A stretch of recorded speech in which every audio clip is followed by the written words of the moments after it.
Welcome to the Buccaneers Observer. This is Ralph Phillips. Molly Bay. Today is October 29th, 2020. 2 days till Halloween, 4 days until we scare the mess out of the New York Giants. Just beat them down. It's going to be a beat down. Is it a home game? I forget. Or is it at the Giants? I want to say it's at the Giants. Yeah. Hold on. You got me. I got you. At the Giants. Okay. Awesome. At the Giants Monday night, 8:15 p.m. I'm so excited. If we get to play. I know. That's one of the news items for the day. Yep, we'll get to that in a second. First, let's go through our accolades for the week. Yes. Yes. Accolades. Devin White was named the NFC Defensive Player of the week. Yes. With 3 sacks, 11 tackles, and 1 forced fumble, which I did not know about during the game. And I would have bragged about more because I called that. Yeah, you called that Devin White was going to have a good game. I said a fumble for a return for a touchdown. He did not return it, obviously, but a lot of people got good calls in this game. Let me see. I said the return of Fournette. A lot of people thought Ronald Jones was only going to. I thought he was going to do better, yeah. Yeah, Ronald Jones came in and kind of whooped him on that. Yeah. Somebody had said that... You mean Fournette? Yeah, Fournette. Somebody had said that Winfield was going to get an interception return for a touchdown. He got an interception, a touchdown, close up.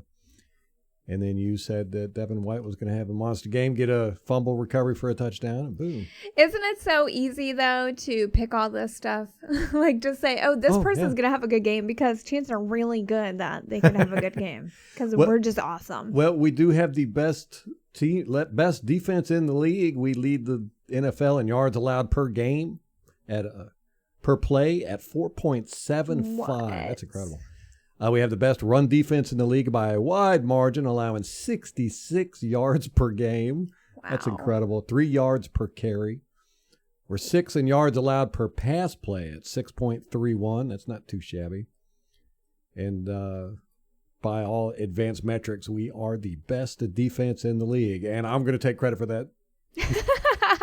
I called it. Did you see Ocho Cinco was tweeting about Carlton Davis? No. Yeah. He was like, the more I watch this guy, he is really, really good. Could be one of the top corners in the league. Oh, yeah. I was like, yeah. He's done really well. Much better than I expected him to do this year. Yeah. And Bunting has done much worse than I expected him to do this year, surprisingly. But, even still, like, our worst players are, like, better than a lot of players on other teams. Yeah, we don't have any weaknesses. We're so spoiled at this point, I feel like. Yes, the Buccaneer fan base, it is so funny hearing them complain about stuff. And I'm like, do y'all not remember us like 2 years ago? Last year even? Just put it all in perspective. Yeah. I mean, we are talked about as the perennial Super Bowl runner-ups, Super Bowl champions this year. And I think the Buccaneer fans are still sitting around criticizing stuff. I'm like, man, come on now. The Devin White thing, it's so funny because after the game, me and Molly found out he had gotten 3 sacks, and we were like, what? We did not know that he got all 3 sacks during that game. But watching the game film, it's pretty funny. One of his sacks, he comes running in, and Jacobs, the running back, goes to block him and gets his foot stepped on by the offensive lineman and just totally falls down, doesn't even try to block Devin White. So he's got a free shot in on the sack. Awesome. And Jacobs hobbled off the field. So he was injured in that play. Just found that interesting. And you said you didn't know about the fumble return. We must have been pretty tipsy. I guess so. Par for the course. Yeah. Isn't that how it is every week? Yeah. We take more notes or something. I don't know. It's so hard taking notes. I used to. Last season I did. I would have like a little spreadsheet.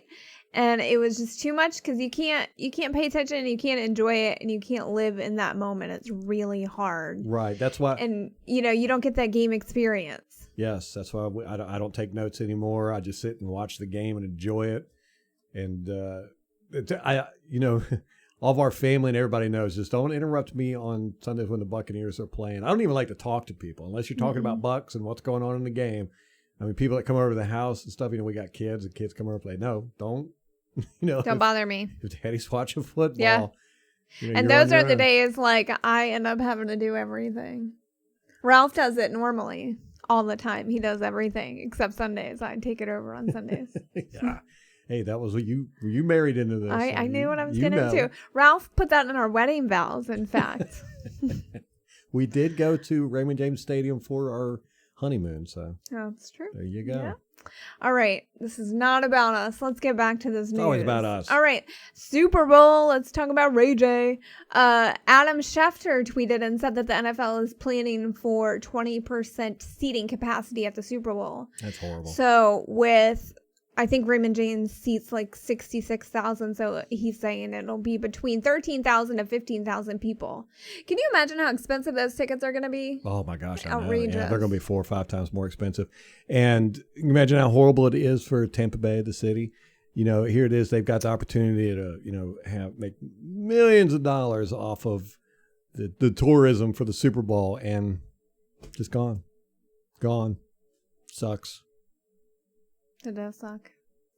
Maybe they'll change their minds and open it back up Maybe. right before the game. You never know. Never know. Let's start with the Bucs. The Bucs had a staff member in the football operations department test positive for COVID on Wednesday.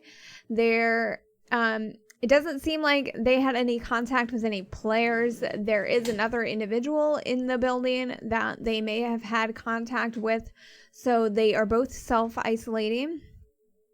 It's kind of the first in-season outbreak we've had at the Bucs facility. The Giants offensive lineman, Will Hernandez, he tested positive. He is in the COVID protocol.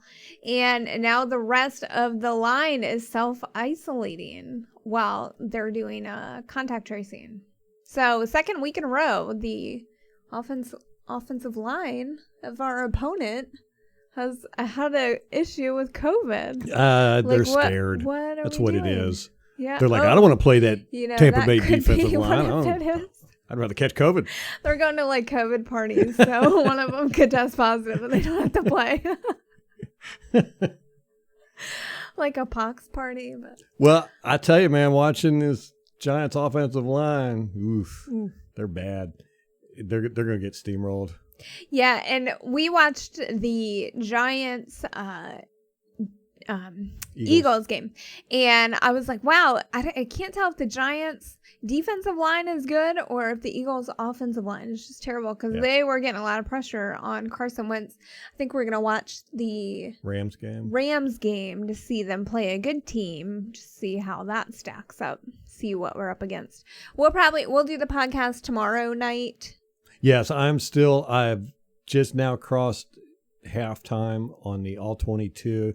Well, there's a lot going on in this game. If you're following the things I found interesting videos, then you'll know I'm most likely going to have 4 videos out on this, maybe even 5. I've already got enough for a third one. So. That's so awesome. It is awesome. A lot going on in this game. Cool. Great. Okay, so we will have that podcast tomorrow night, probably Friday night. Yes.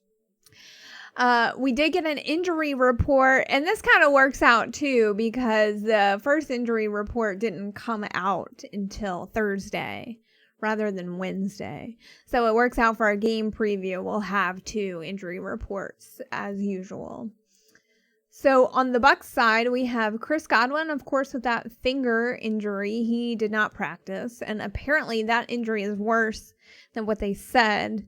BA said it's really optimistic to think that he'll only be out a week. So we will see. But the rest of the injury report looks really good. Gronk has a shoulder injury. He was limited. Scotty Miller with that hip/groin injury. He was limited. JPP with the knee, which I feel like he is always on the injury report with that knee. Like even last season, the same thing. But he's a Warrior, so he was limited in practice. Antoine Winfield Jr. has a shoulder/groin injury, and he was limited.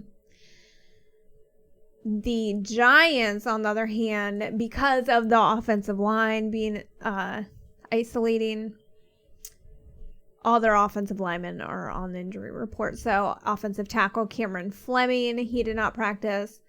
Running back Devontae Freeman has an ankle injury. He did not practice. Guard Nick Gates He, in the COVID, self-isolating, did not practice. Will Hernandez is on the COVID protocol. He did not practice. So he definitely is not going to play, I would think, right? Yeah. Don't know. Offensive lineman Shane Lemieux. He did not practice. Center Spencer Pulley. Offensive tackle Andrew Thomas. Then wide receiver CJ Board has a concussion. He was limited. Defensive back Adrian Colbert. Or Colbert. I don't know. How do you say that name? Has a shoulder injury. He was limited. Cornerback Darnay Holmes had a neck injury. He was limited. And then wide receiver Sterling Shepard has a shoulder/toe injury, and he was limited. Okay. A lot of limited. Yeah, quite extensive when you include the offensive line, but not too bad otherwise. So my guess is they're going to get a whole lot more on there because they're scared to play the Bucs. Mm-hmm. Don't blame them. Mm-hmm. All right, you got anything else, Ralph? No, I did want to touch on real quick that Dontari Poe has been released by the Dallas Cowboys due to performance and weight issues. Whoa. Yeah. That's unusual. Well, they're not happy in Dallas over their thing. And because they're losing. Yes. Yeah. They're, they really expected that defensive line to be a strong unit this year. Gerald McCoy was signed, Dontari Poe, both of them from Carolina Panthers, which, you and I both said, along with them getting Mike McCarthy as the head coach, said Dallas is going to be a disaster this year. They don't know what they're getting over there because Mike McCarthy is a horrible coach. Dontari Poe, Gerald McCoy, So old. Yeah, I think we have been proven correct on that one. But I just wanted to point out that Dontari Poe for old Carolina Panthers is no longer in the NFL. He will probably bounce around for a little bit, and might be the end of his career too. Him and Gerald McCoy. Crazy. Yep. All right, guys, that's going to do it for us. Expect a podcast out tomorrow, and be on the lookout for the rest of the series of the things I found interesting in the Week 7 game against the Raiders. Oh, and tonight is Thursday night, and the Panthers and Falcons are playing tonight. Yep. So we are make sure to check that out. Getting our drinks ready, and we are going to watch us some football. And hopefully, if there's any way possible, both teams could lose. That's what we're rooting for. Well, a tie. But I think irrespective of whatever happens, I'm laughing at the losers. So. Oh, hello. Who's it going to be? The Carolina the Falcons, no question. Really? You think so? Yes, okay. I have no doubt. All right. I'm going to say that the Falcons are going to win this one. Okay. Yep. Just for giggles. Okay. All right. Till next time, guys. Go Bucs.